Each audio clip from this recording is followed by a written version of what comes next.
As yesterday we talked about certain operations, some other operations on collections, simple operations on collections. We have already seen map higher order function, reduce higher order function, filter higher order function, all those stuffs. Along with that, certain other operations also we saw that. We also did a match expression on a collection. In fact, we had a collections of tuples, and we wanted to extract certain fields from a tuple. We could extract it. Right. Rajshekhar had asked me one question. I completely forgot that. So just give me a time. I will do that.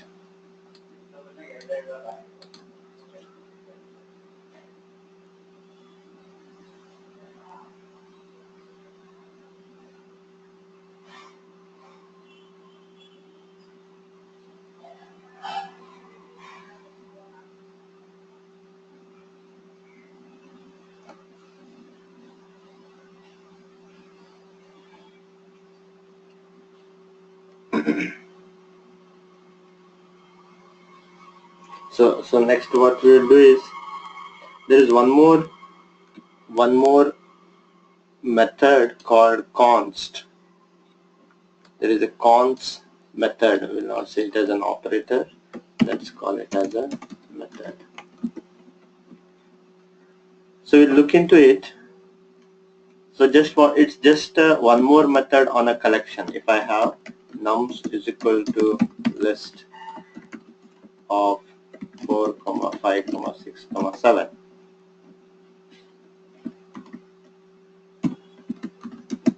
Val nums is equal to list if I have. So there is one method called const. We call it as a method.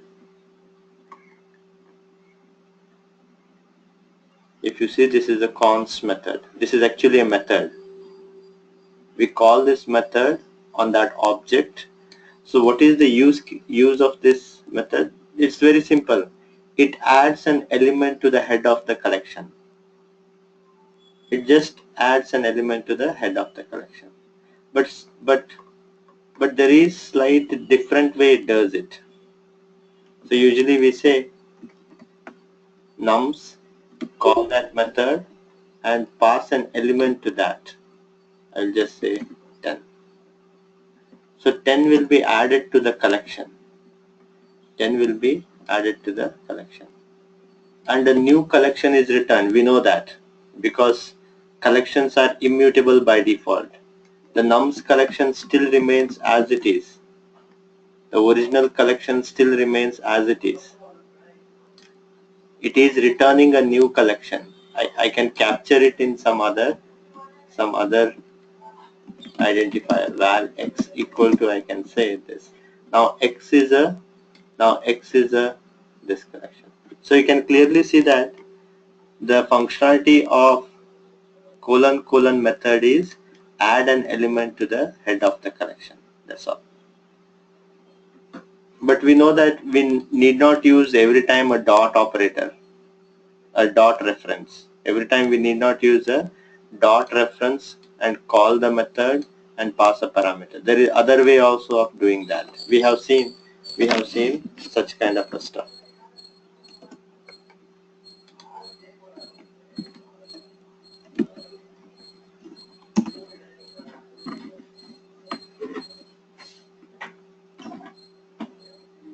One second.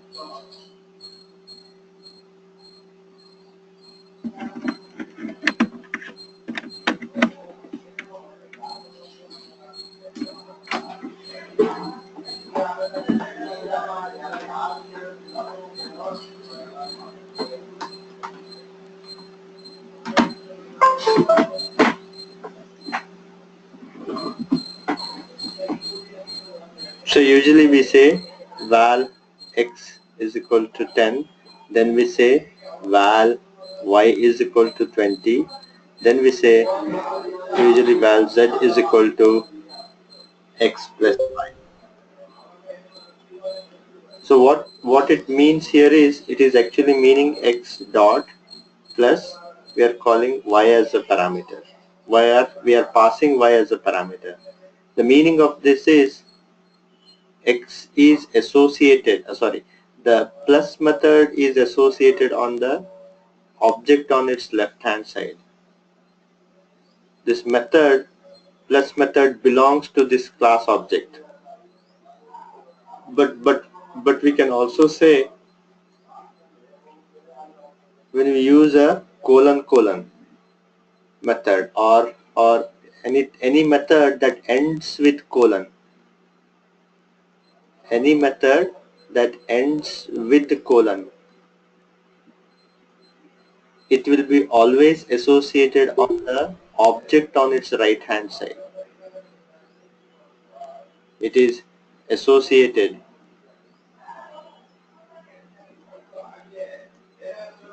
with object on its right side. That's the one thing we have to remember.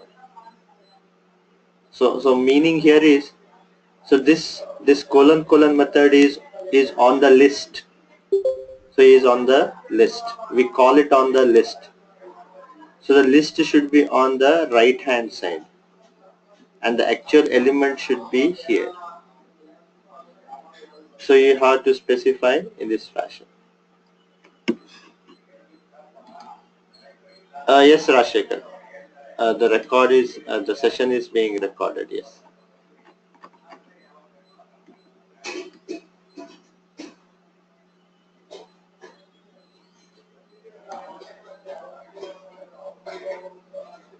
Hi Jairam. Good morning.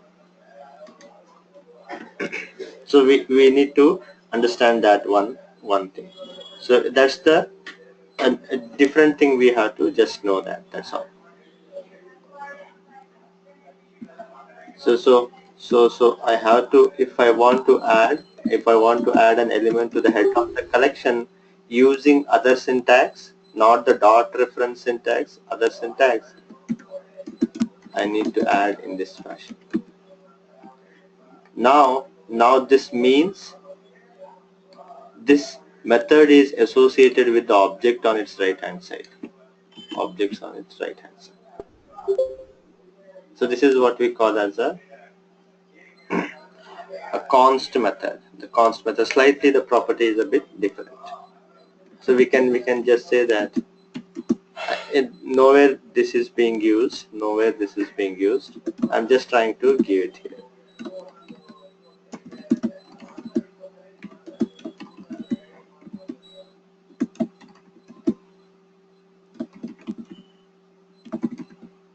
So this is how we reference an empty collection. We know that what this means. It will add an element to the head of the collection and returns a collection. This becomes a collection with single element. After that, 3 will be added to the head of the collection. After that, 2 will be added to the head of the collection, 1 will be added to the head of the collection. So this is not the way we do it. I'm just showing it. Nobody does this. There is no use case of such a thing. If you want to create a collection list, this is the simplest form.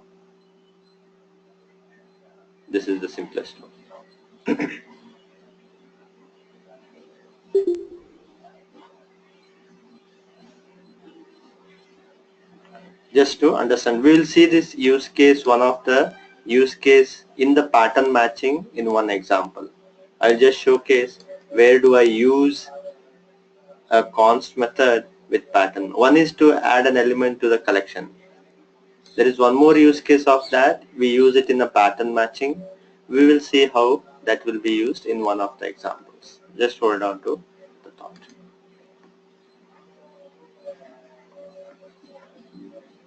Yeah, I forgot to say one. I just remembered yesterday, but due to something else, I diverted myself to something else. So we did not talk about flatMap.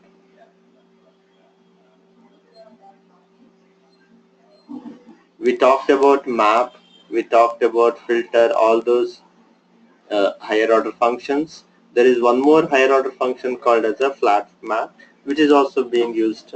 Very common use case is there of the flatMap. So let's say, to understand this, let's say we have a collection some of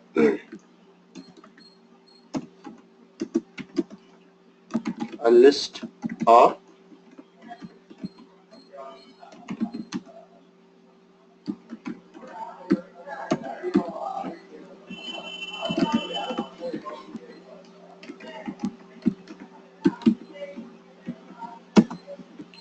I have a simple collection with only two elements. This is the first element and this is the second element. I have a two element collection, but each element again has two words.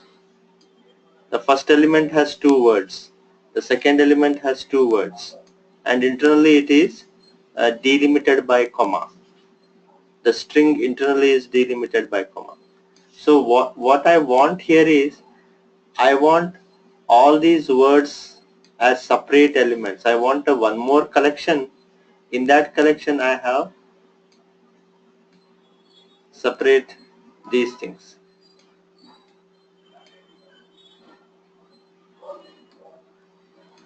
So I want a 4-element collection instead of a 2-element collections. So how can I do that? So how can I? First I need to separate these two. I need to separate this internally. How can I separate? So to just to give an example how we can separate is, I'll say var string s equal to this. On s, on a string there is a split method. I can use that split method. I can say split by comma because these are all comma separated. I can say split by comma. So when we see that the split returns an array, now it has been split. We got two elements. From one element we got two elements. But those two elements are inside an array. So now if I want to do a transformation, I want this to happen for every element in the collection.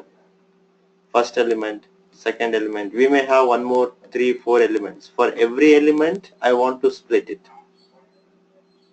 If I want to do a transformation for every element, obviously map higher order function comes to our mind.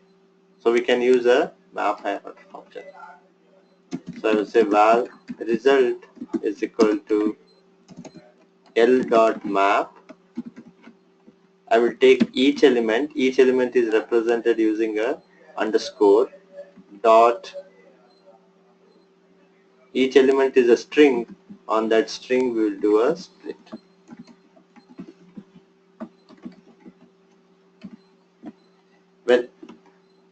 When we do a split, that will return an array. So each element is transformed into an array. This string is transformed to array. This string will be again transformed to one more array. So we can check that it will be a list of array of string. It is a list of array of string.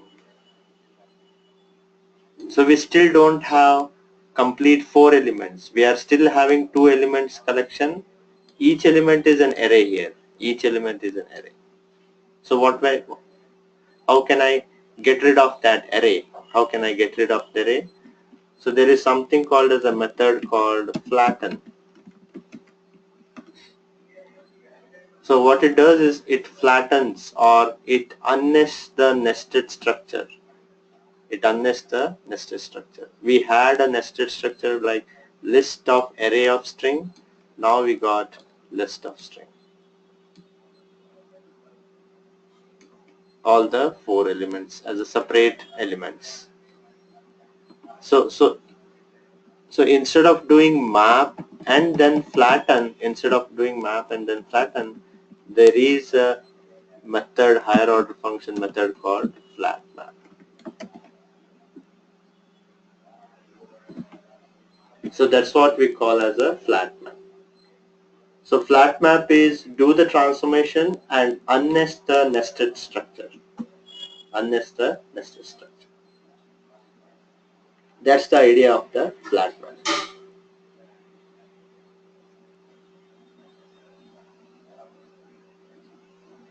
So I hope that flatMap was clear. It is all about unnesting the nested structure.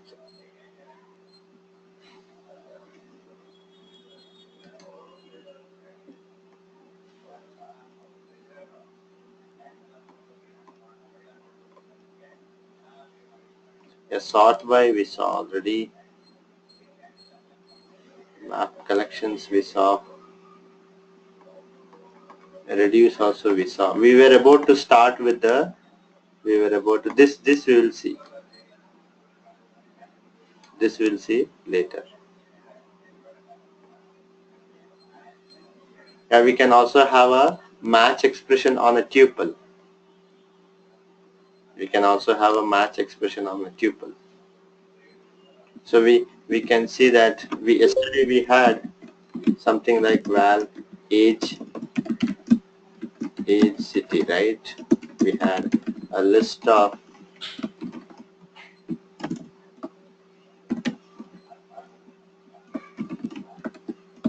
Sam 25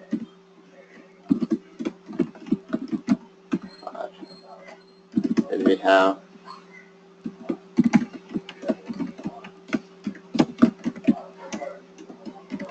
John 29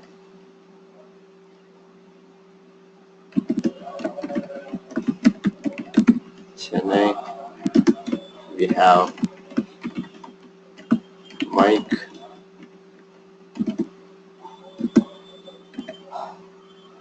18. So we had something this. So I think we can also do something like this. Val city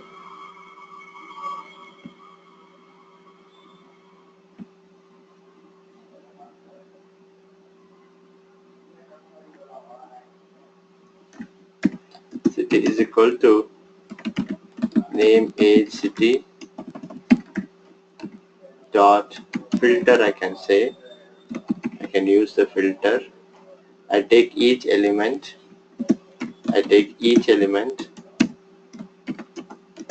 We can say each element is nothing but a tuple.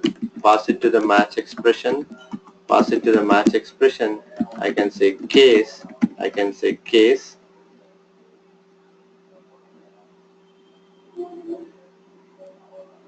So here I can say if age,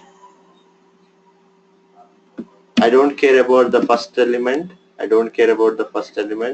Second element has to be, the second element of the tuple has to be 25. I don't care about the third element, or I will bind it to some identifier. I will return, in this case, I'll just use this. If this is the case, I will return true. Case anything else, I will return false. Sorry, my mistake.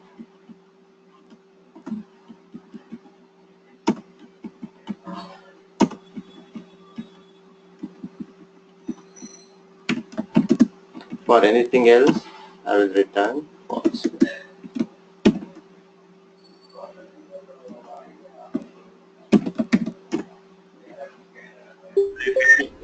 I think this is what Rajshekhar you were asking. If case is 25, the age is 25, just return that. If the age is 25, just return true. So I can use such things. If I have a collection of elements, I want to filter out certain elements using the cases. So this is how I can use. Pramod, Rashika. Yeah, Rashika.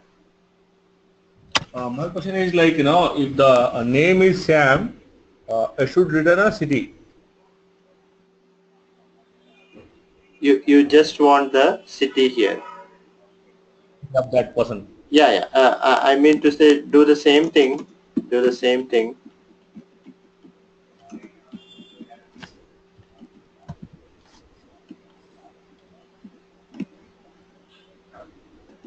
I don't care about this. I only care about Sam.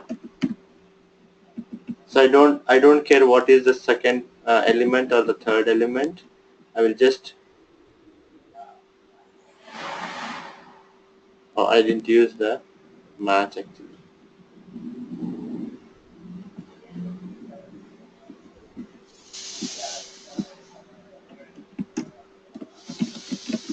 So the first element has to match to Sam. So in this case, I will return true. Anything else, I will return false.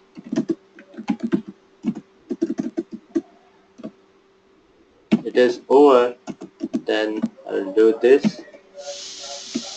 This my filter is over. After that filter, I can do a transformation and take each element dot uh, dot is a tuple. I can just say underscore uh, 1, 2, and 3 will give you the city. It will give you a city. So what we did is, we know that this will only give the, sorry, oh, I cannot use in this fashion, right? What I did here is the same thing, name and city. We are matching on,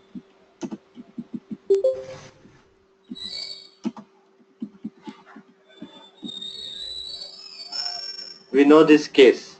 I mean, we take each element, we check whether the elements first, the tuples first element is Sam. If it is, then we return true.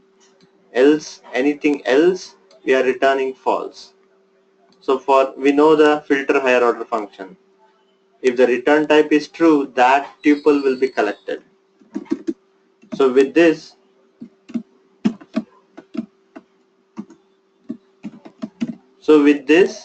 that tuple will be getting. We will be getting that tuple. This is again a list. This is again a list which is stored in city. City.map. I can just say underscore dot 3 underscore 3. It will give only the city. So I hope this is fine. We have Pramod, yeah,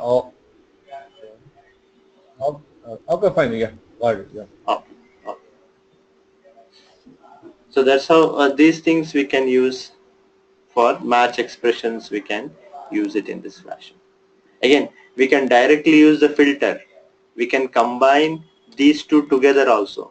We can combine these two together. We need not say write match keyword at all. We can directly use a case inside the filter itself. That is also much simpler. Here to get the bang instead of list, you suppose you want to get the string, right? What you need to do, which method you have to do? Yeah. Right. The reason the list is there, right? Because I can get multiple collections, multiple elements with the city as Bangalore. Or you can just say city is a list, we know that. City is just a list. So it is a list of tuple. I can just say 0 will give you the first element. First element dot underscore 3 will give you the Bangalore.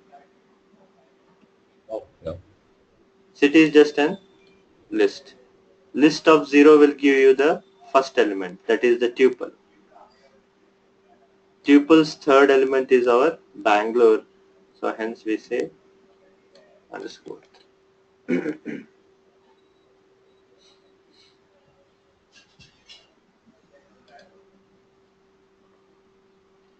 So these collections, streams, I'm not sure. I haven't used the streams, but streams are just to say that it is a lazy list. So whenever I find a use case, probably I will describe this.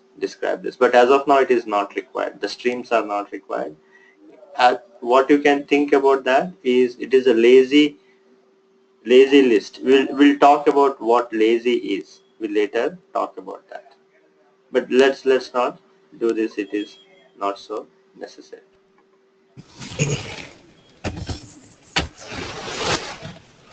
Next comes, not everything I will be covering here. Next is monadic collection. So there is something called as a monadic collection. There are three such monadic collections. One is either monadic collection, one more is options, one more is try. These are the collections actually, and they are called monadic.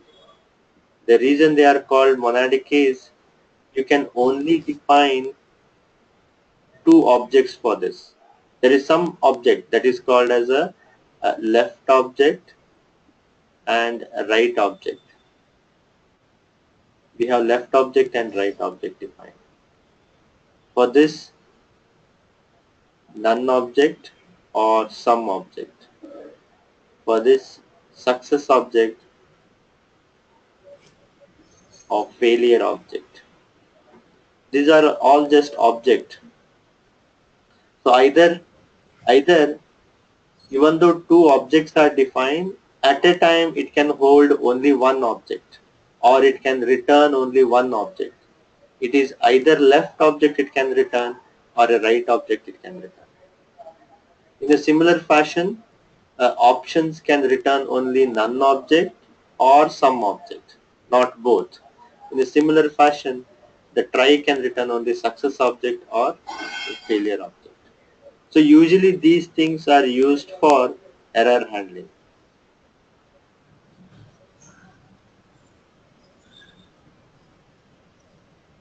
Left object or the, I mean to say, if you want to return something of your use case, if you want to return something, you can wrap it inside the right object.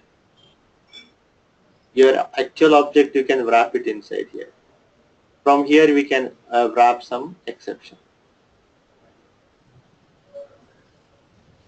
So it's our responsibility.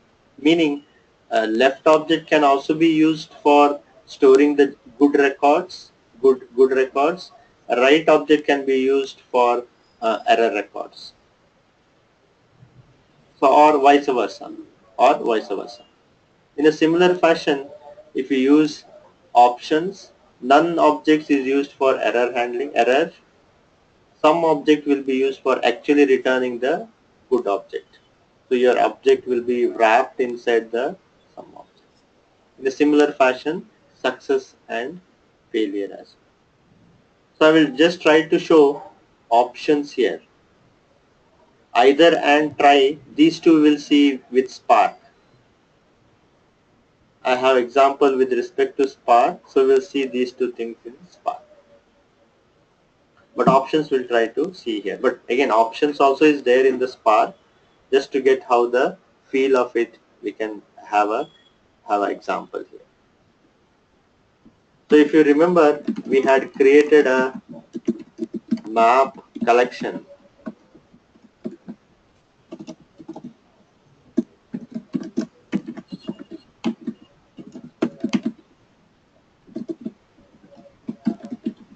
We had created this map collection.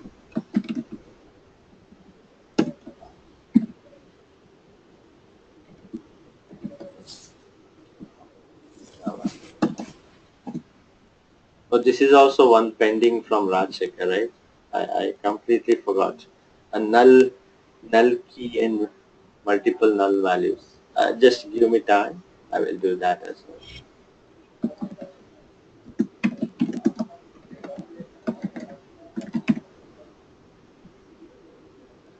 So I have a collection, a map collection.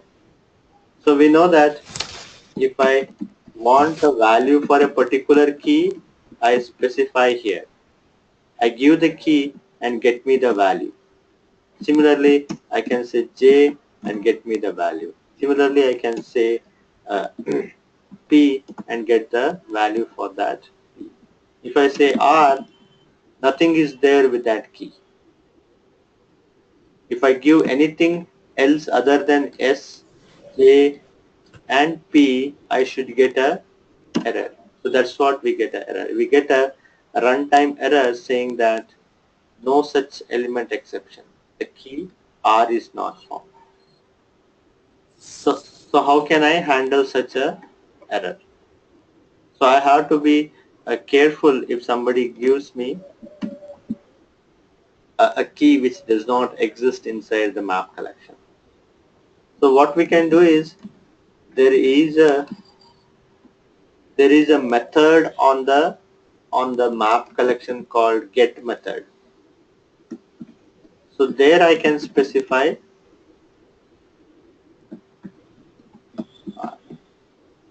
so what the return type of get is, the return type of get is options monadic collection.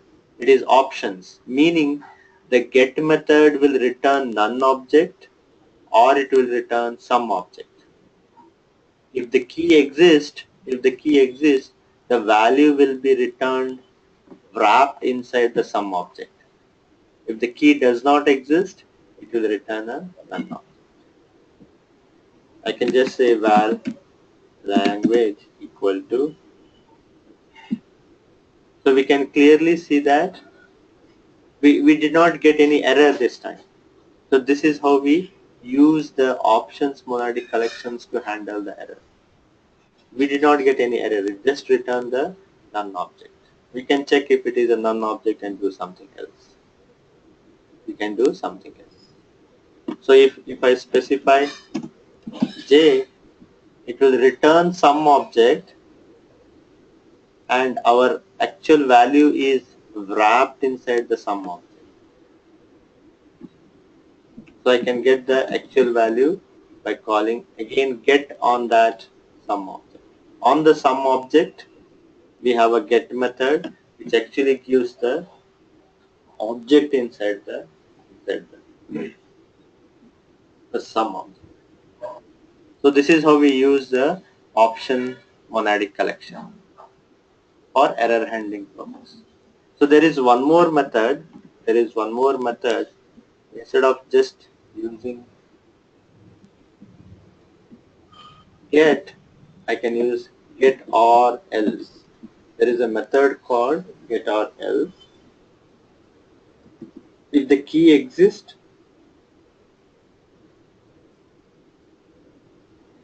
if the key exists, return something. If the key does not exist, I can have a default value.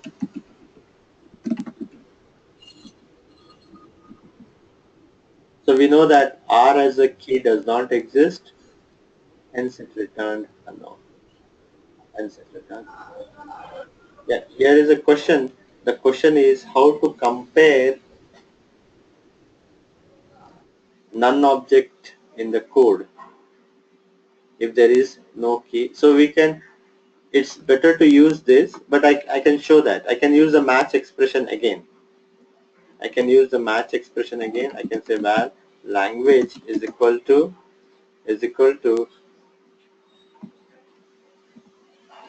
lookup dot get, and I can say element. I will just say R here. So we know that this returns some object or the none object. So I can pass it to the match expression. I can say case none. I will just say unknown language. If I have case sum, actual language, I will bind it inside a identifier. We know that this is called as value binding, because some object, when it returns the actual object wrapped inside that, and I am binding that object to L. And if it is, I will just return L. So obviously with this R did not exist, hence unknown language. If at all the language exists, if at all I say J, the same thing case none. So in this case it will return sum of Java. It will return sum of Java that will be passed to the match block. This case does not match. This matches, and the Java will be binded to L, and L I am returning, and I am returning L. So this is how we can use it. So instead of using a match expression, they have a built-in method called get or else. This is much better to use. I think internally they might have been doing the same thing. I didn't check that, but internally they might be doing the same thing.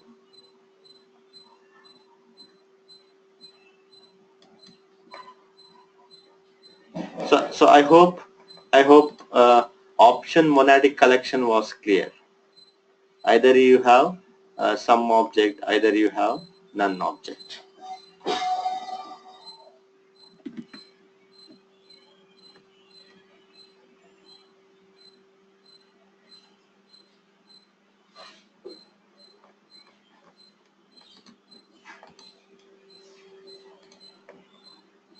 So now we will see, I think others will skip, we'll try all these things we'll see in the Spark code. All those things will be in the Spark code. Now we'll just switch to the object-oriented part of the Scala. Everywhere we were using the object, but if we want to define our own class, how do we create it? That we will be seeing.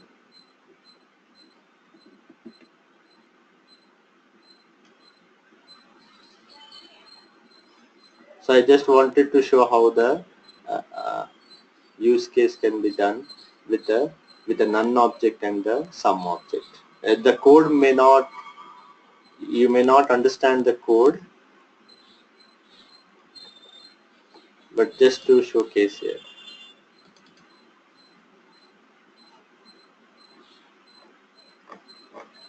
So you can use in this fashion. We are doing some offset management here, some offset management in Zookeeper. So we can use the case sum object or a none object. So this method returns sum object or none object. It returns sum object or none object. So we can use such things. Not to worry about the code, we will be discussing these things later. Now let's understand the object-oriented part of Scala. We have already seen everything. I mean to say, this is an object. Everything is an object. None is an object. Sum is an object. Whatever return value you get is an object. If it is an object of the type string. So anywhere we will see we have created an object, because Scala is a pure object-oriented program. Along with that, we can also create our own class object. The way we create our own class object is in this fashion.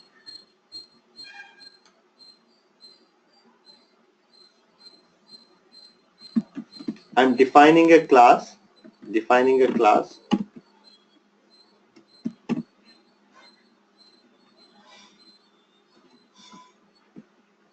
Just a minute.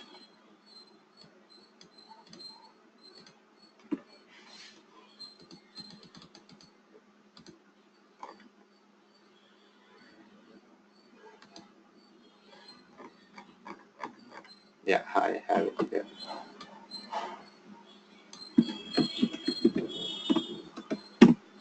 So this is how I define a class. Class user, val first name. I'm just specifying var here so that we can specify any of the identifier inside the class. Then I have a simple method. If you see, there is a def, a simple method whose return type is string, which I don't need to specify, it doesn't take any parameters, hence I don't need to specify I mean to say the parenthesis I need not specify. It is just returning a string. It is doing some string formatting and returning a string. I have also have the toString method. ToString method is usually used when we want to debug something, or when we want to write the data somewhere, we convert into string and then it will be binary serialized. It is kind of a serialization, string serialization we can say. So it is also used during the debug purpose so that it is human readable. The object is human readable.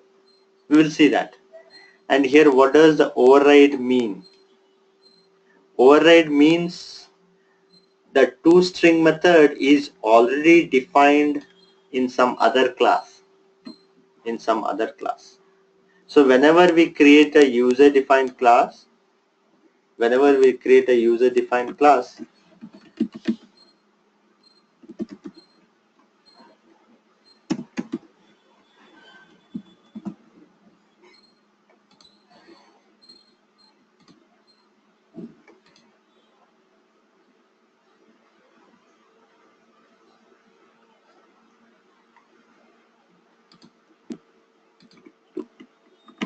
so the classes comes here.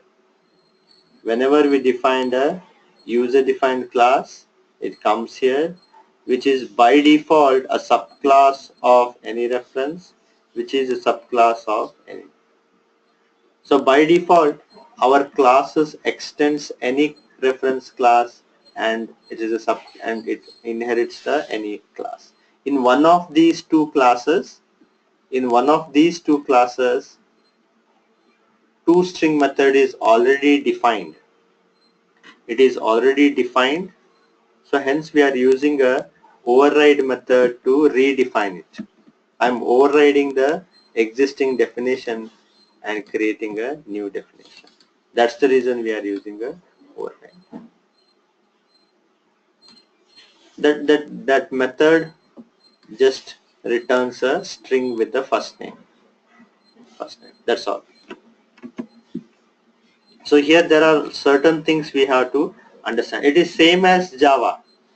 But slightly different, which reduces the number of lines of code.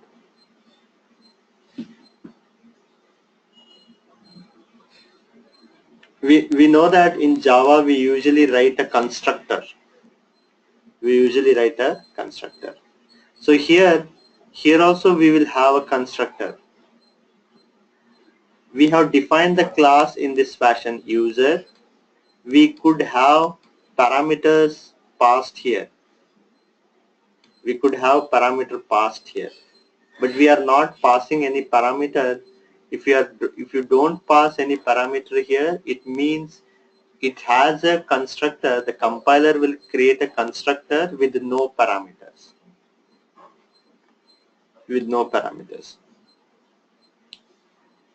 So usually internally this class will look like a Java class in this fashion. Class user.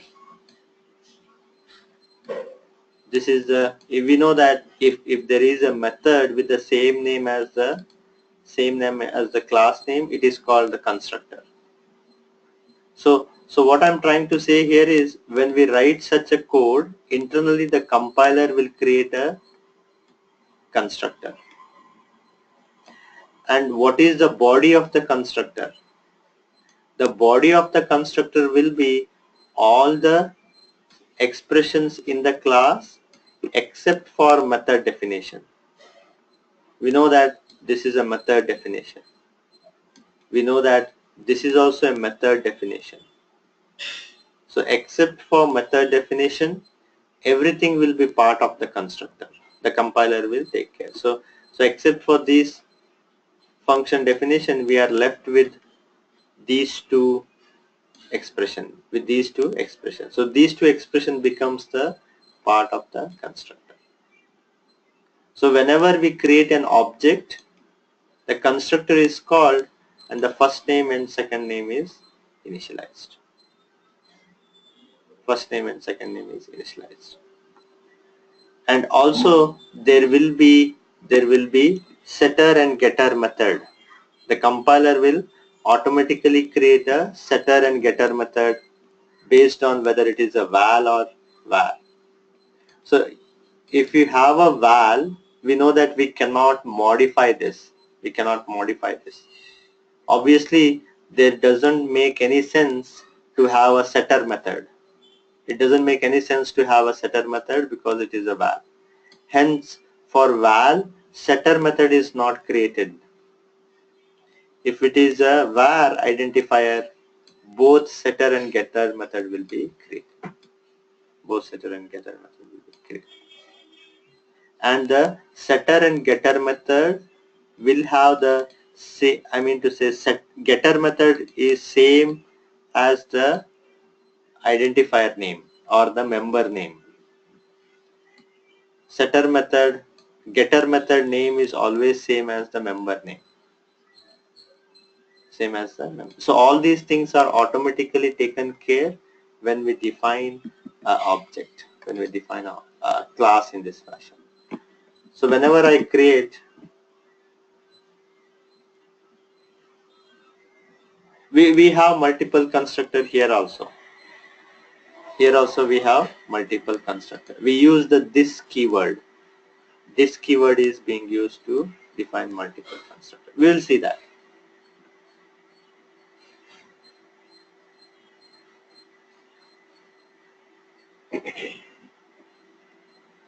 So whenever I create a user, I will say val user is equal to new user. That's how simply we create a user. Obviously we should get a user instruction. So if you see, we are able this as we create a user, only the constructor got called. So since constructor got called, these two expressions must get evaluated. So user dot first name should show John, user dot last name should show Mike. So because those two expressions got evaluated as part of the constructor call, and it is showing the object is of user John. So how did we get this? This we got because of the toString. In the toString, if you see, we are writing user, then we are evaluating the first name, which is the John. But this was not called as part of constructor. This was not called as part of constructor. Then how did this got printed? This got printed because the shell takes the responsibility of calling that. Shell internally calls that toString method. That's the reason we are seeing that output. It is not part, just to avoid the confusion, this toString method is not called inside the constructor. Only the members accept method definition, everything will become the body of the constructor. So let's see how toString method is useful. We will not define toString method. I'll just comment this toString method.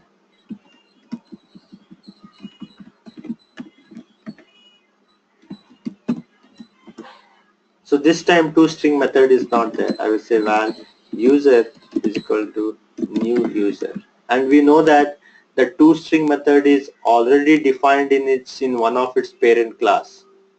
Let's see the definition of that. So if you see this time, it gives a hash value. It gives the hash value of that object. So it has implemented, the earlier classes might have implemented to give the hash value of that object. So here we did override that.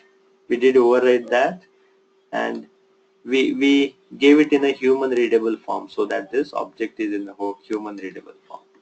So that's the reason we got displayed in this fashion, because we have written that code to display them.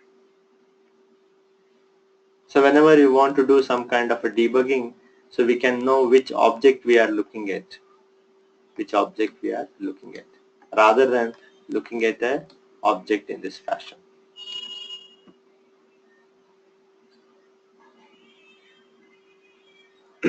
So this is how we create a class, as simple as it looks like, which is same as other Java code.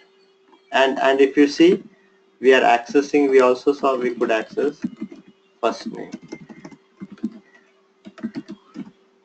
user dot last name.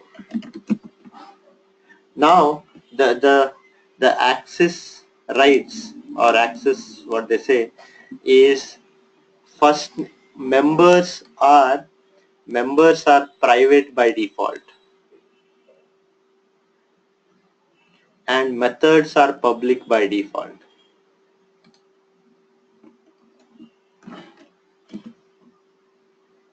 When we define a class user, and I say val first name,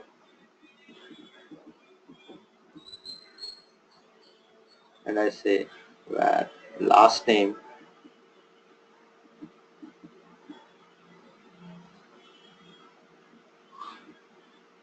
if I define get, I just writing some method which is equal to last name. Or let's not use the get here, I'll just say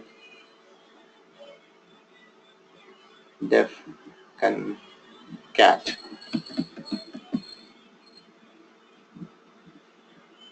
which returns first name plus space plus last name. Let's define a function. So these two are private members.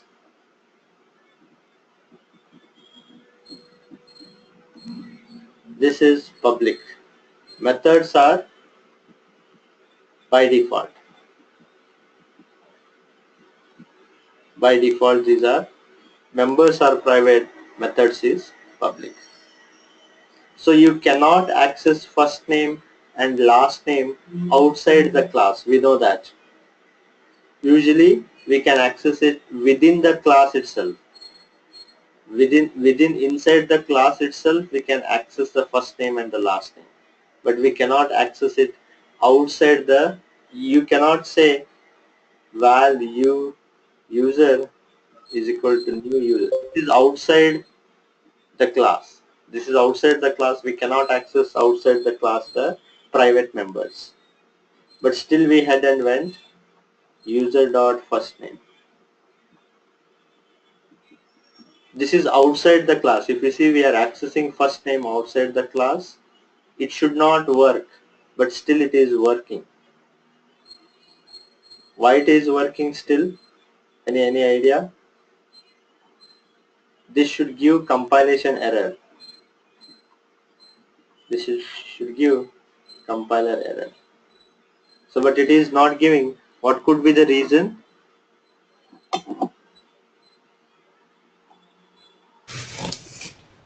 Accessing getter method maybe.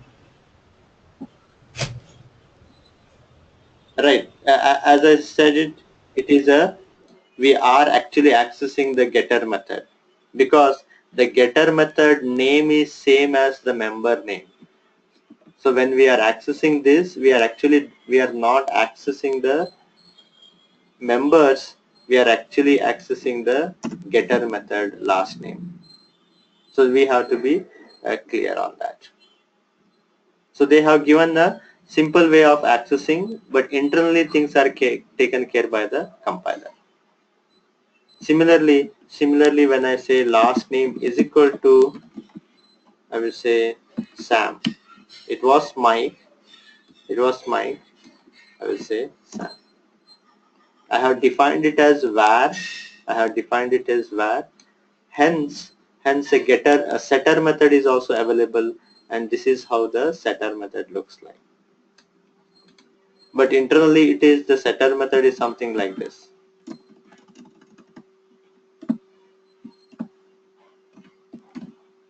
This is the setter method. Internally the setter method looks something like this. And to which usually we pass a parameter to the setter.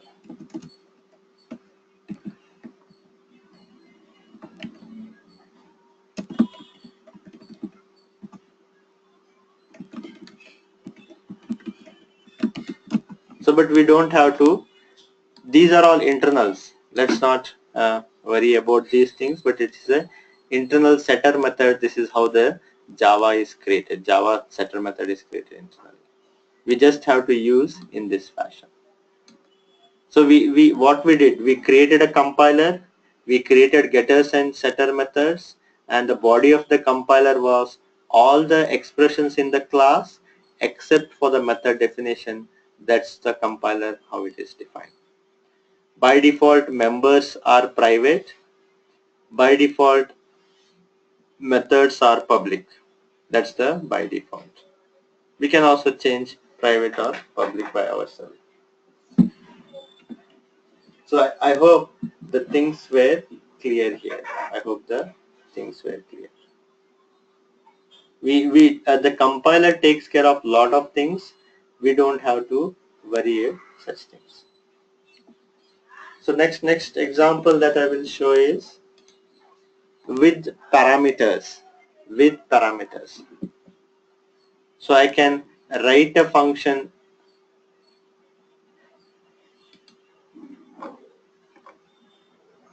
Yeah, here is a question. The question is, what is the difference between method and function? What is the difference between method and function? So there is a slight difference. It is a narrow line between these two. So when we define inside a class, functions are usually represented as an object. As I said earlier, functions are usually defined as an object. If I have a class ABC, so I have a def, I will have product.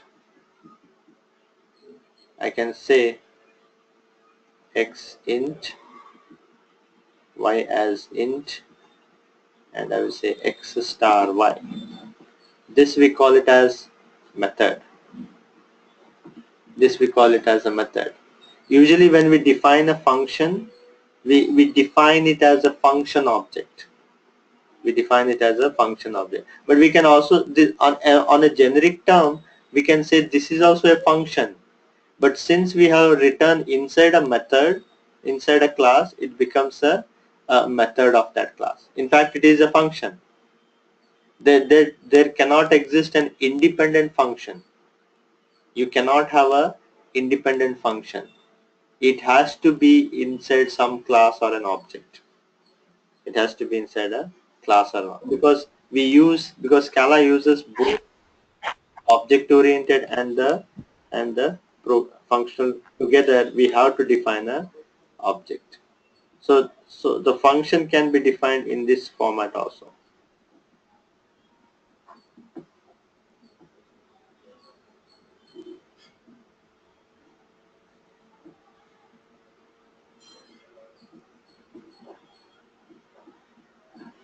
This I can call it as a function object.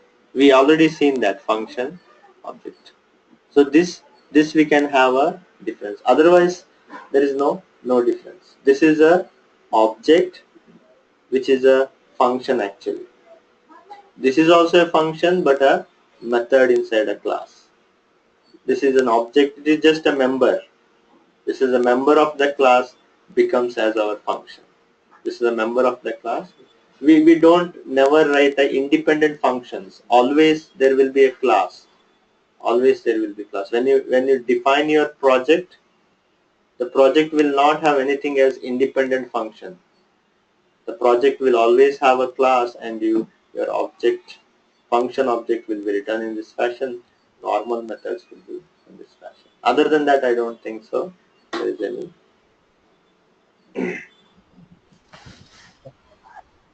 Suppose Rashekar. Yeah, Rashekar. Yeah, functions we have to define inside a class and also you can define outside a class as well, right?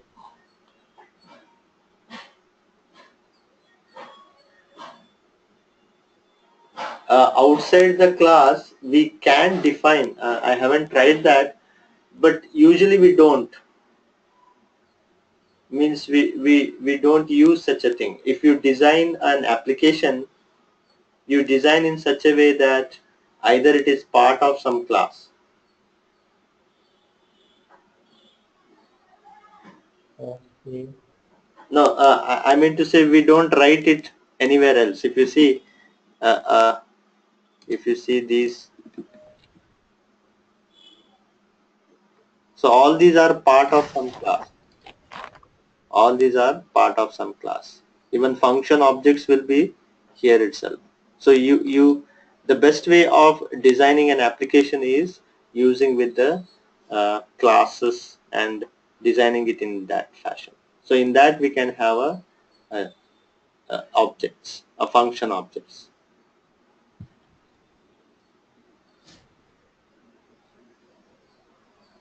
So when do we go for a method and when do we supposed to go for a function? The methods or a function is all about, it's when we are passing a function as a parameter to one more function. So internally it takes care of doing it as a function object. So we don't require it. It is taken care when we use a higher order function, where we are passing a function as a parameter to one more function. So that's the parameter which we are passing. Internally it is a function object. Explicitly we don't do such a thing. Explicitly we don't. Whenever we want to pass an object as a parameter, a function object, that's where we use a function object. Other than that, we explicitly don't define.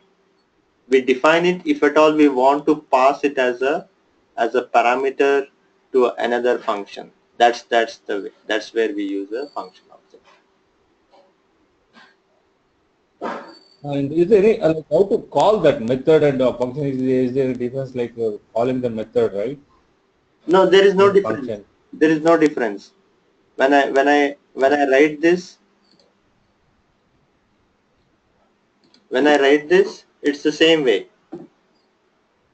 This is a object. This is the object. This is a method. I just call val. 1 second.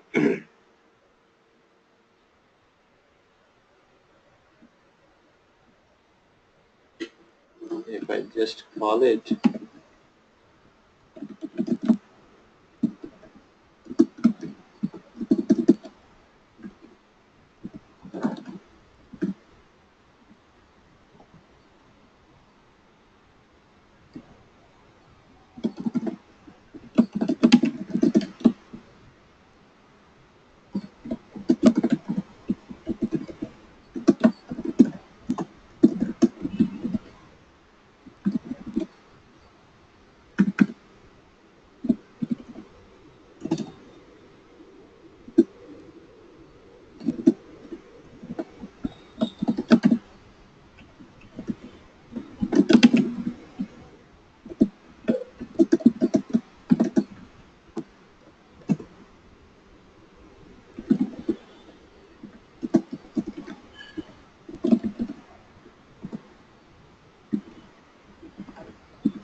So it should give me the same result. But this is a function object. This is a function object. The main use case is when we pass it as a parameter to the higher order function. Otherwise, in simple use cases, we don't use that at all. Yeah, that is fine. That is a literal function, right? Correct. But I'm talking about I have to define some method. No, I didn't get that. Whatever product F we have defined in the class ABC, it is a literal function, right? Correct. Correct. Yeah, but my case is like I have to define a product F there itself. Instead of assigning functions to the val, I have to define the functions like a method. But I have to call that function outside the class. You have to assign it as a method. Yeah, here is assigning it, right? Method is assigned to one val function, right? Product F object. Yeah, this is an object. Yeah. I don't want to assign that. I want just define the function inside the class ABC. No, this is the method. Yeah, below that, similarly, we have to define the function as well. No, this itself is a function object. Independently, this is how we define a function. Oh, this is the way we have to define the class. Right, right. Oh, every time we have to assign to, okay. So this is how that's what we can say about the difference between a method and a function. Function, we don't write it, we represent a function in the form of a function object. So that's the difference. And the function object we usually use with the higher order functions. From method also we can get a function object by using partially applied function.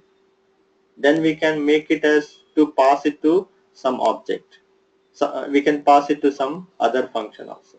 So that's what I was saying. There is a slight difference. Sometimes we can exchange these things. A method can be exchanged with the function also, because from the method we can get a function object. We can get it. So in this fashion, if I say I can say val, this becomes a function object now. Function object is equal to, I can say ABC a dot, I will call product M, but I will not pass the parameter. I will not pass a parameter. So now this became a function object. This is my function. It is outside the class. This is my function, which is nothing but a reference. So I can pass. Yeah, you can pass to this function object as 4,5. Function object. What did I? Okay. FUNC. OBG. Lot of spelling mistake, so we get the same thing. So this is kind of a function object. So usually we say this is a function, but always represented as a function object. So I hope you got as a difference here. This we have learned, right? This is a partially applied function.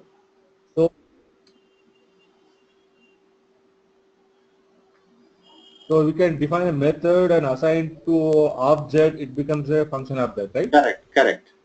Assign it with the help of a But I can partially applied function. Underscore should be which returns a function object. Hence that object could be assigned to some object. That becomes our function object. So that's what we can say about the difference between. So I think when I said it is independent of the class, I think I made a mistake there. So it is outside the class. A function is outside the class. My mistake, just rectifying that. We can have but we cannot define it, but we can get it in this fashion. But again, so we cannot define a function class? Pardon? So we cannot define the function inside the class, right? You mean to say? It is again in this fashion. Okay. again in this fashion. But there is no method name in that, right? There is no method name. This is a syntax. We have to define the function inside the class. This is a Correct, syntax, right? correct, yeah.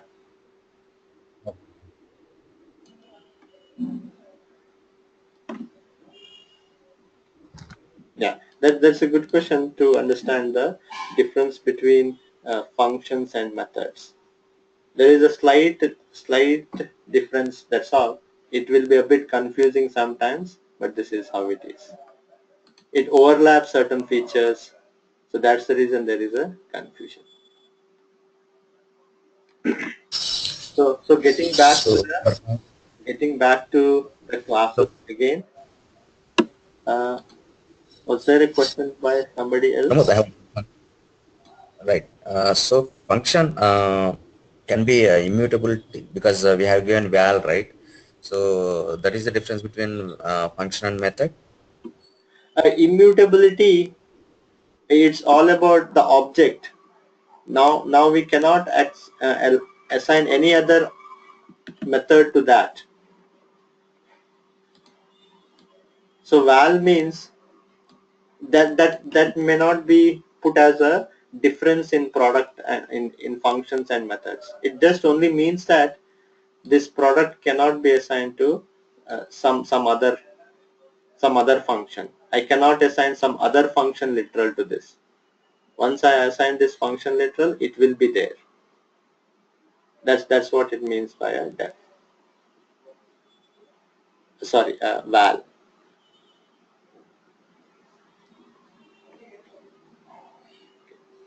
So coming back to the class here, sorry, I mean to say user. So we can have a parameter also.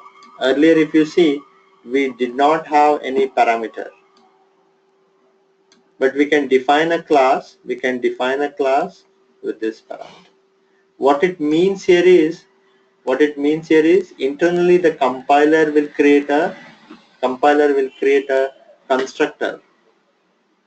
In the earlier case, it created a constructor in this fashion. In this case, it will create a constructor. It will create a constructor by passing these two as the parameters. So it is a parameter constructor, two parameter constructor. And in that constructor, so it will look something like this. It will define a constructor like user. It will take two parameters.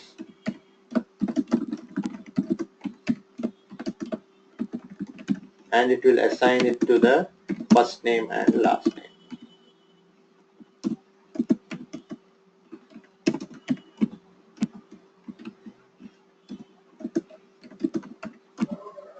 So this is how the constructor will be created. Inside the class, this constructor will be created. So I think there was a question.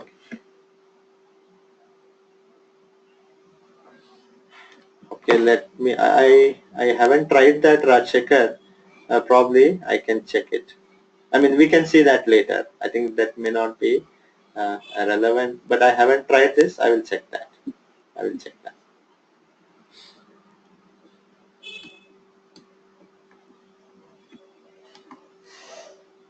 So here, what we were talking about is when we define a class in this fashion, internally it will create a constructor in this fashion.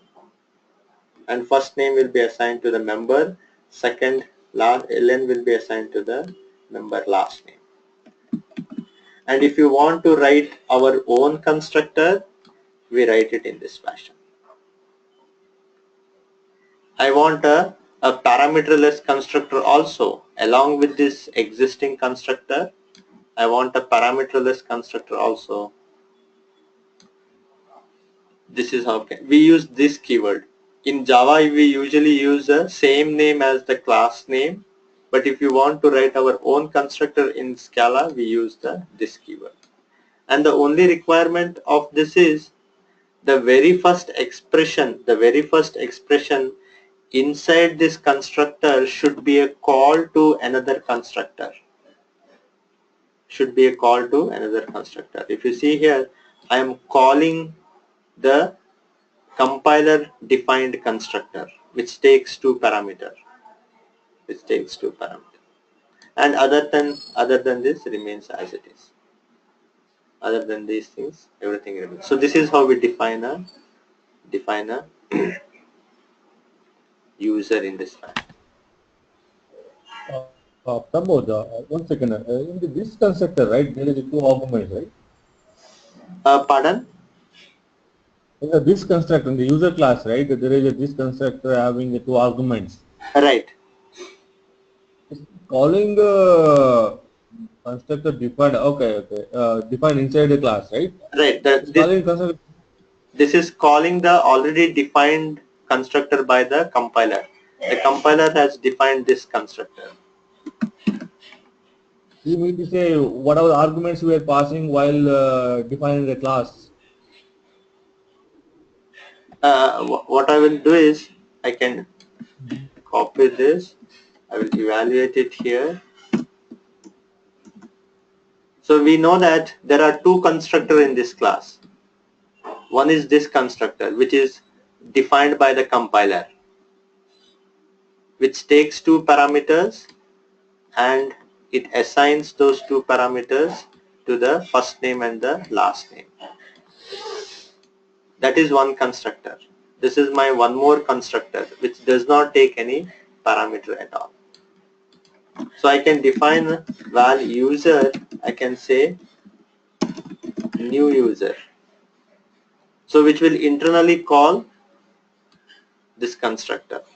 This constructor will be called and hence the first name will be John, second name will be Mike because that will be assigned here.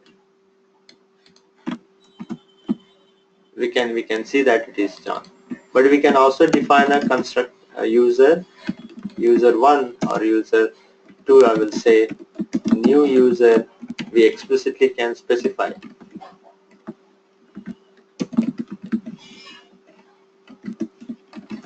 We can say something like this. One user. This is one more user.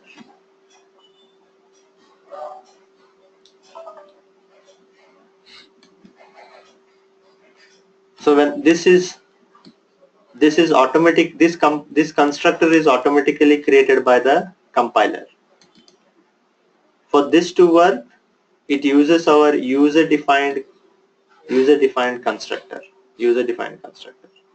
This constructor is automatically created by the compiler. So this is how we use it, but it is rarely that we use in this fashion. I will showcase the next example. We rarely define these things and then assign to a members.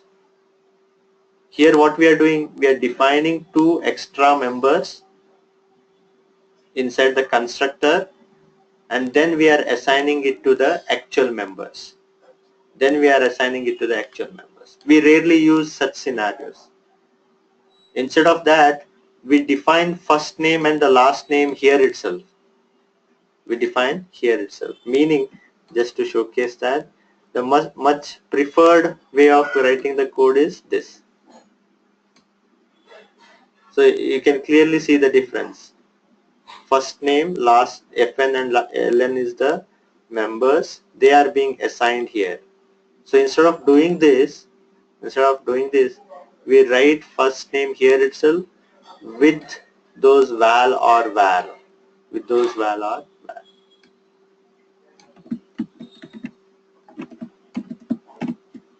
So this is mostly preferred way of writing a class. You see that lot of lines of code has been taken off. So just to showcase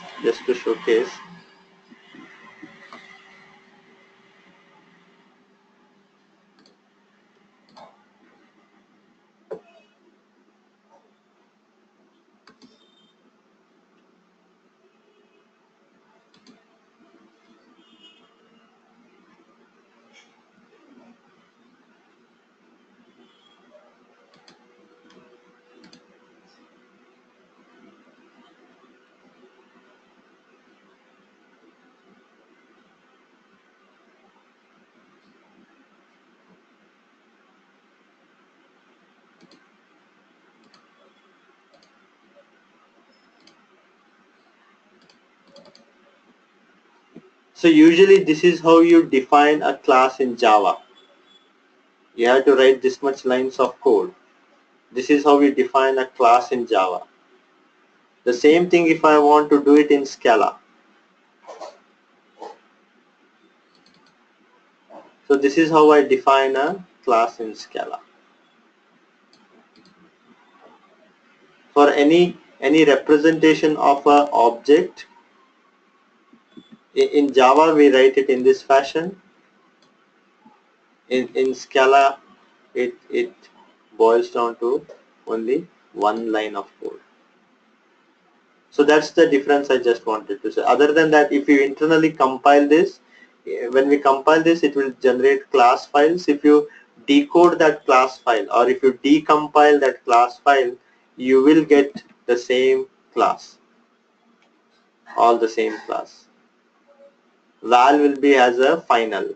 Val will be treated as a final. Private, public, all those things will come. So it is all about reducing the number of lines of code. So here what it means here is we are defining a user class. We are defining internally a constructor will be defined with the first name and the last name as the parameters, and the constructor will assign the members the actual value. Also, this is a member of the class. This member is val, hence only getter method will be created. This member is var, hence getter and setter both will be created. So all these things is taken care by the compiler. We don't have to explicitly say anything here. We don't have to explicitly say. So I can just say val user1 is equal to new user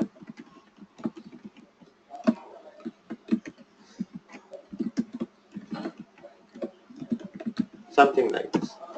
Val user2 is equal to new user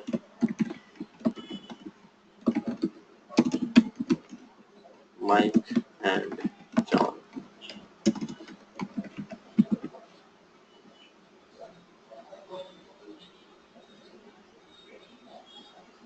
So usually we write the classes in this fashion. So I hope the things were clear. Pramod Rashekar. Yeah, Rashekar. So here in the class, we have passed. Here we are passing the two arguments like first name and last name, right? Can I pass the three-level constructor in this class? I can pass the three arguments in the constructor. No, you cannot. You have to define this method Where inside the class? inside the class. Yes. No, but in the class definition, okay. In this fashion, we have to define. Mm-hmm. But at the class level, two arguments is fine, but no need to change it, right? Right. But I want to pass extra parameter, but I have to write this default this, or what you have to pass the arguments in the this as well. We Can can you show me pass the the three arguments? arguments in this as well. I mean to say, it is usually we don't pass it. We make use of the existing. Can you show me Yeah. three arguments So in that. the class? So I have to define this, which takes first name, last name, and something called as age here. Age will say by default as 20 something.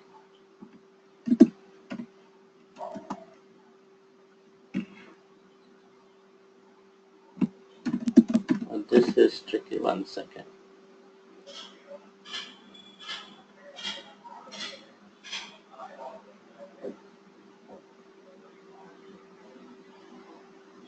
Error colon expected but comma.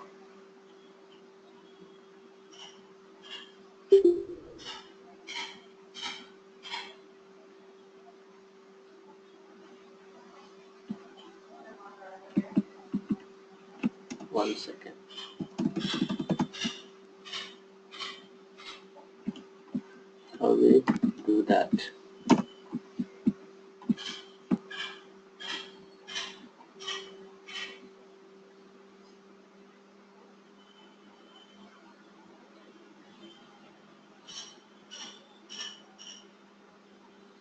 Oh, sorry, my mistake. What I'm doing. So I'm defining a, let's say first name is string, last name is string, and age is something. Age is integer. So internally, I call this with fn, ln, and age. I will just say whatever age.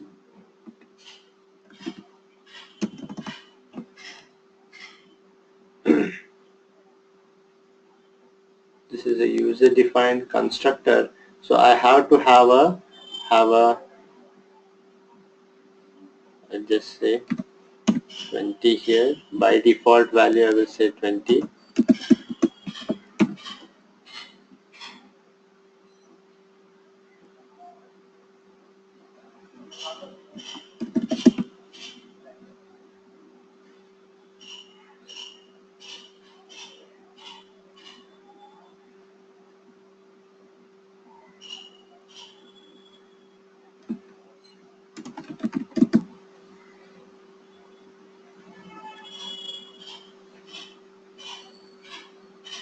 Let me do as it is.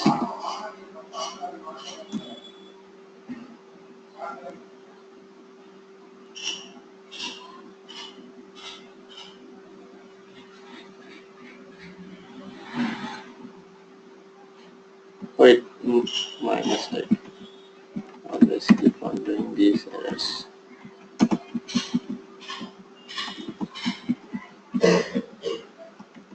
So it is a constructor, right? So here inside the constructor, so I am not assigning the age anywhere, but I usually had to define val age. I had to define val age, then I could have assigned this age to that. So usually that has to be done, but this should work. But I'm losing the age here. I'm losing the age. So what usually we have to do is I can say val so age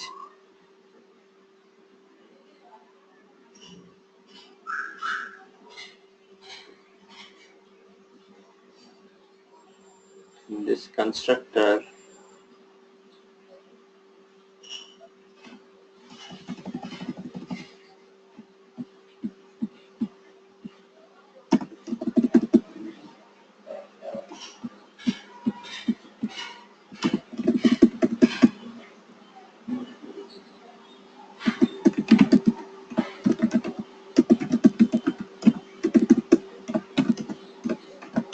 So we can use it in this fashion. We can write in this fashion. So I will say val user1 is equal to new user. I can say Sam, and I can say John. In a similar fashion, I can say user2 with Mike, and I can say Brad, and I can say 10 something. So user1 dot age will be what? So this I need to, am I doing it? Age is not a member of the, oh, that's something strange. I need to check on that. Let me clearly define this third.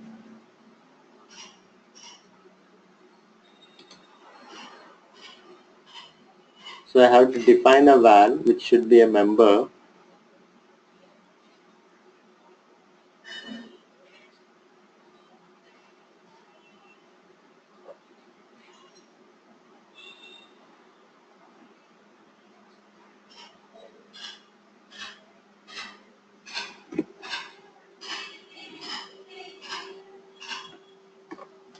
Yeah, let me figure out what is the error here, how it could be handled, because if I define it as a val, do I have to make it as a var?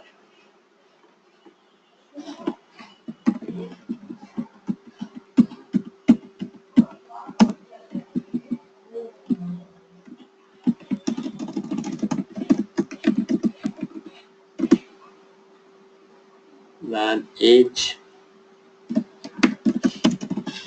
val does not work in that fashion.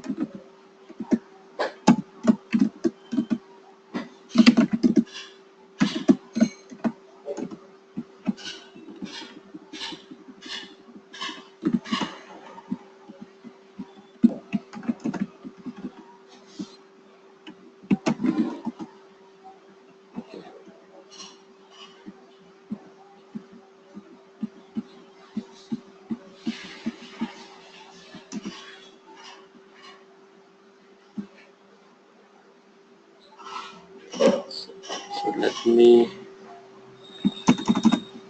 rewrite this class.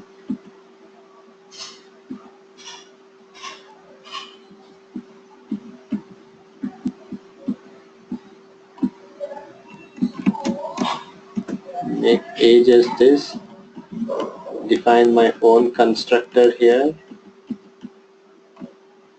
I'll write it as age, and we'll see that again we call this method. The primary constructor will call and write that primary call this, which takes first name, last name, and we say age equal to a. So this, but again, var, every time it has to be a var. New user 1, I'll say new user with Sam and John.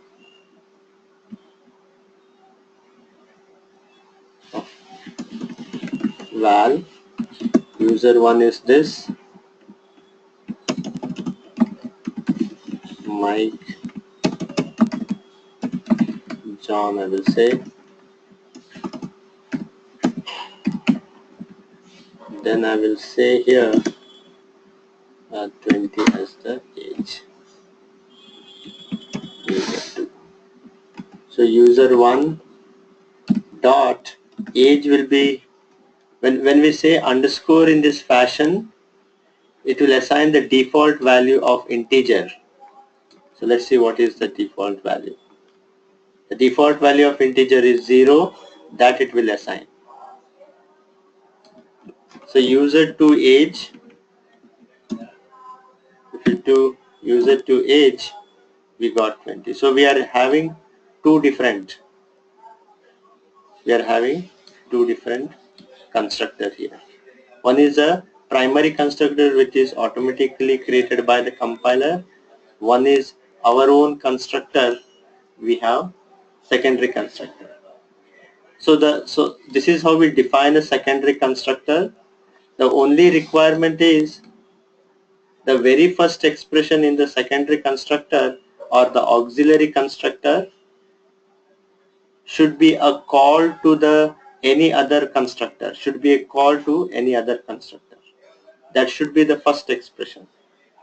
So I have only one primary constructor. I have only a primary constructor, hence I have to call that constructor. So but this is how we can achieve more than one constructor, but let me clarify whether this is the better way of doing these things. I have still my doubts. Let me go back and check whether this is the better way or we can do it through something else. But I hope it was clear how to create multiple constructor. So this is how we create a user defined constructor with 3 parameters.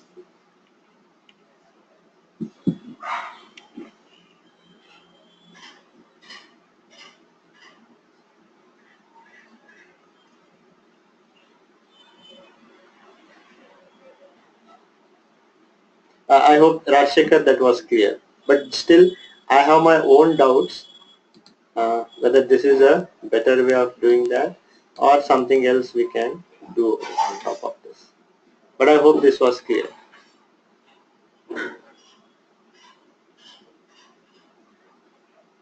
Oh, is my voice audible to everybody?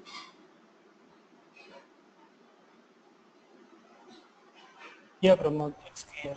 Okay. I think, okay, I think Rajshekhar is not.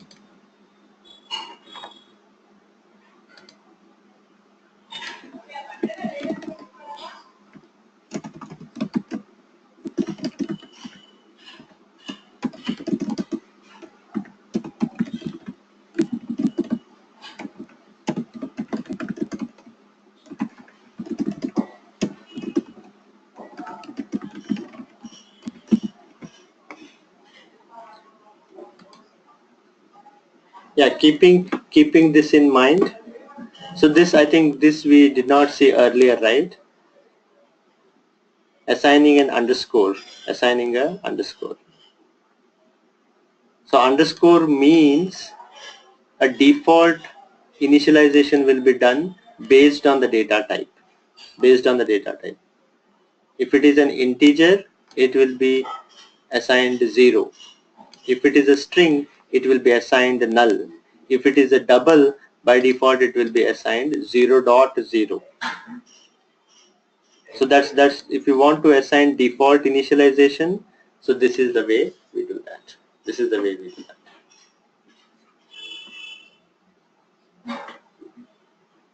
that.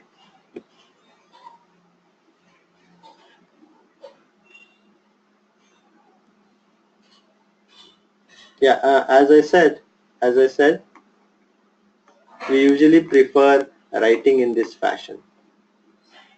Writing in this fashion, and it will drastically reduce the number of lines of code. Most of the things is taken care by the compiler. It is taken care by the compiler.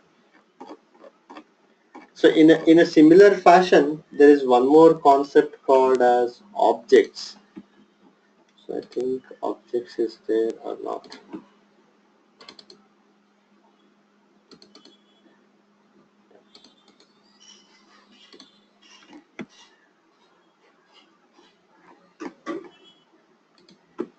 So there is a keyword called as an object. So we might have seen in the IntelliJ, we might have seen in IntelliJ, this is Java code, this is Scala code. So if you see, we see an object here. So what is that object? What is this object? Object keyword.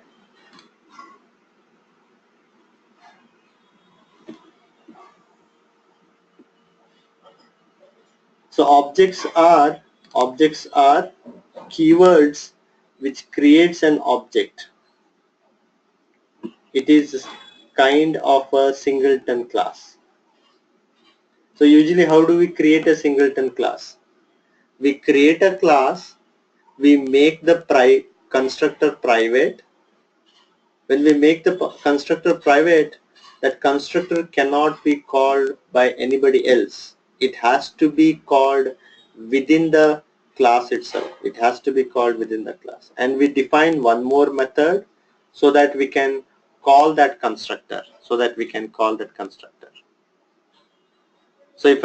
if we are creating an object, we use that method to get an object. If already an object exists, we just return from there. That's how we usually create a singleton class. But singleton class is usually has its own way of accessing or creating multiple objects. Due to reflection, due to serialization and deserialization, there is always a problem of creating more than one object. But as a user, we cannot create internally. The serialization or the reflection is used to create object, which beats the singleton definition itself. So to avoid all such things, Scala has provided a keyword which creates an object. So what it does is it internally creates a class by this name. Internally creates a class by this name which a user does not have access at all. User does not have access at all, and an object of that class is created, and we can write it the syntax in this fashion. We cannot create one more object with the same name. We cannot create one more object with the same name. Hence it proves to be a singleton object. So that's the plain definition of a singleton. But I mean to say an object. But there are other uses also which are more prominent uses. What are all those use cases? The other use cases is we can have a class and object with the same name. Class and object can have a same. We can define a class and an object with the same name. So I can say class ABC have some members and methods. I can define an object also, object with the same name as the class name. I can have some members, I can have some methods. Now what is the use of doing such a thing? A class name is also ABC, object is also ABC. So in this case, this class is called companion class. This is called companion class, and the object is called companion object.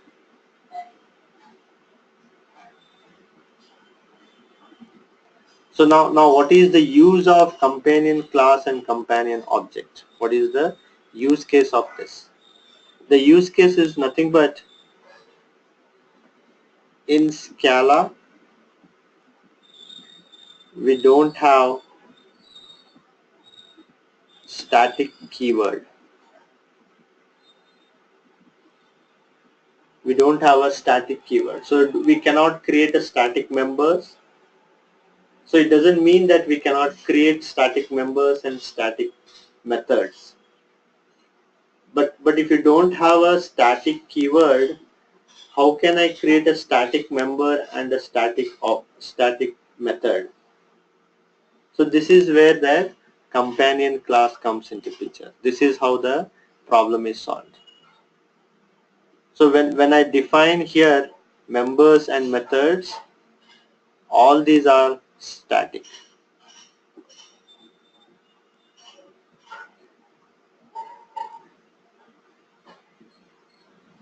So if you want static of this class, so if you want for a class any static members or static methods, you have to define a companion object and write those members and methods there. So if I say, if I create an object of this, if I create A1 object, val A1, val A2 object, val A3 object, which is a object of this class, new ABC.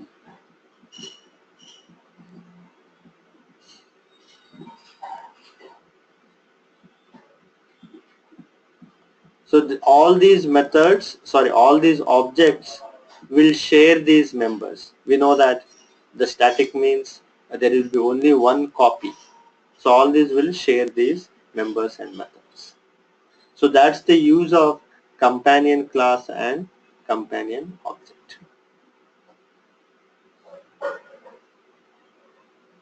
If I have here val x something x, there will be only one copy. It is shared among all the three objects. Pramod, Rashekar. Yeah, Rashekar. You define a class and object, right? Class ABC, object ABC, right? Yes. So whatever the objects you have created, A1, A2, A3, it is of type object ABC or class ABC? It's of class ABC. not object type ABC, right? Yeah, if there is an object, we don't use the new keyword. So we can directly say, if I want to access X here, if I want to access X, I just say abc.x. I just don't, because this itself is an object, we don't use the new keyword. When we are using new keyword, it internally means that we are creating an object of this class. Oh. And the reason we are using companion class and companion object is to solve the static. So all the statics are grouped together in one place. Instead of writing one static member here, one static member here, after 2 or 3 months, if we want one more static, we write it in somewhere down the line. So instead of writing here and there the static members, all the static members are put inside the object. So we can, at one glance, we can get to know which are all the statics for that class by looking into the companion object definition. So that's the idea of the object. This is one use case. One more, we are seeing this. One is a singleton, one is companion class and companion object. And the requirement is both should be defined in the same file. If they are defined in other file, so they are no more companion class and companion object. They are independent class and independent object. There will be no statics there. The requirement is both has to be defined in the same class. Sorry, same file.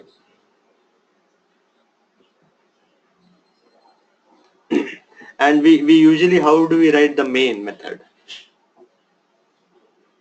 We write the main method as public static void. Yeah, Rajshekar. So you said, right, static objects have to define the same file, right? Yes. So I have wrote some other file. I shouldn't use in the different file. You want that again, I want to rewrite that in the same file again, right? Can you come again? I didn't get that. See, my question is that, static variables we have to define in the same file of class, right? I mean to say,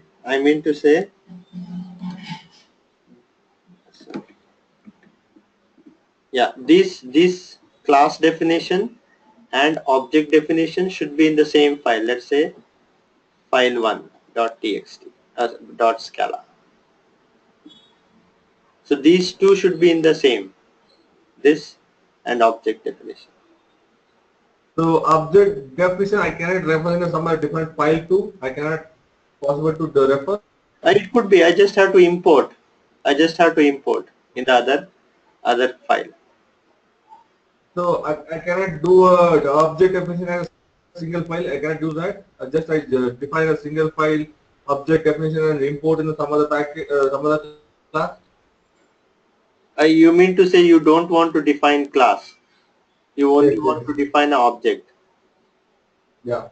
Yeah, that is also fine. Okay. So here, file name is same as class name, or it can be anything. It could be anything. Not like Java. In Java, there is a restriction that the main class name should be same as the file name. But here it could be anything. But object definition can be anything, right? Object definition and class definition can be anything. Could be anything, but then they will be not related. If you want to make it related, we have to give the same name as the object name. So only in that case the static members are available. Otherwise also they are static, but they don't belong to any class. That members will not belong to any class. So if a class wants to have static members, so there we make a companion object for that class. That's the idea. Okay. if there is like two files having the same object name, right? Object definition name, it will give any like complicated like conflict. Sorry, Rashikar, your voice is breaking.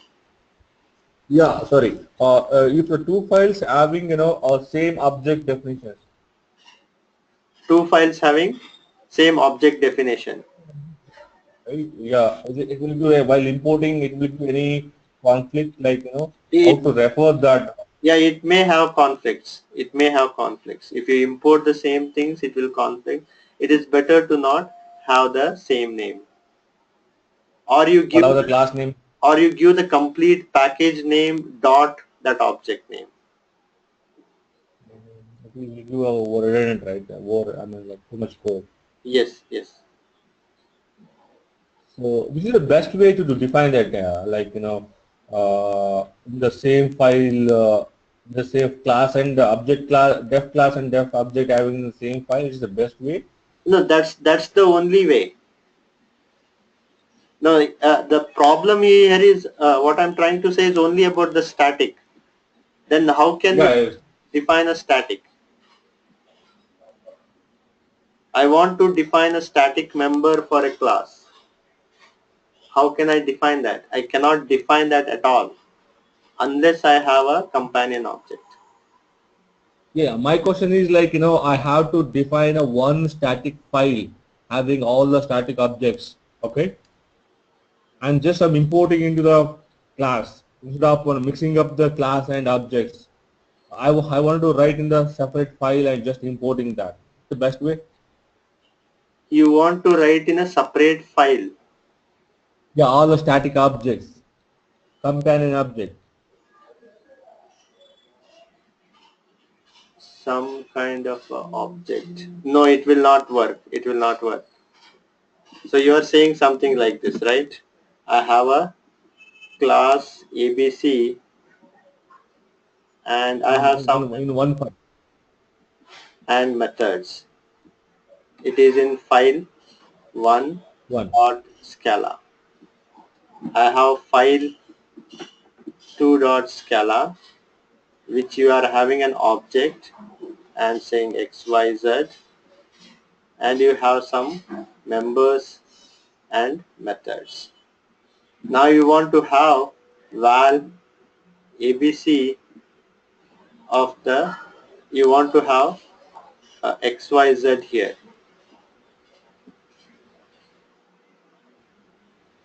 You want to have a XYZ here, right? Yeah. So this won't give the static because this will be created for every object of this class. A1 will also have a copy, A2 will also have a copy, A3 will also have a copy of this. It will have a different, each element will have its own copy of XYZ. So it is not, I think it becomes a bit complex, tricky, but the better option, this is how the way it is done. In the same file, you define a companion class and the companion object. So we get all the statics here. How to refer that in the class ABC? ABC. Okay, ABC dot. ABC.x. We have to say, when I say val x is equal to, sorry, when I say val a is equal to new ABC, I can just refer any methods of this class. I can say a dot x also. X is a member. I have to just say a dot x. So directly that the object def is directly available in that class Yes, ABC. yes, that is available because it is a static member of this class now. Oh, okay, I got it. Yeah. Yeah. So that's the idea of the object here. So just I will try to finish one thing. If you see main method, how you write it, we usually say public static void main. We usually say public static void main. It is a static member. Main method is always a static. Hence, we write our main always inside the object. Main will always come inside the object because it is a static. So I have an object. My main method is here. If I will go through all the examples, if you see all the examples, everything will have main method written inside the object. So object is the which contains the main method is the entry point to your application. We can have objects without the main methods also, but the object which has a main method, that is the entry point to the application. So that is one of the other use case of a object. So we will see this one later. Tomorrow probably we'll see this one. Companion class, companion object. We have also, we can write our own apply method. All these things together, we can achieve factor design pattern. We can achieve factor design. We will see this tomorrow. I think it's already 9 o'clock. We'll wind up the session here and we'll continue it tomorrow. So I hope that's fine.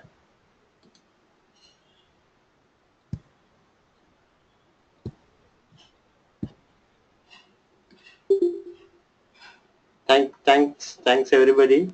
Have a nice day and good night.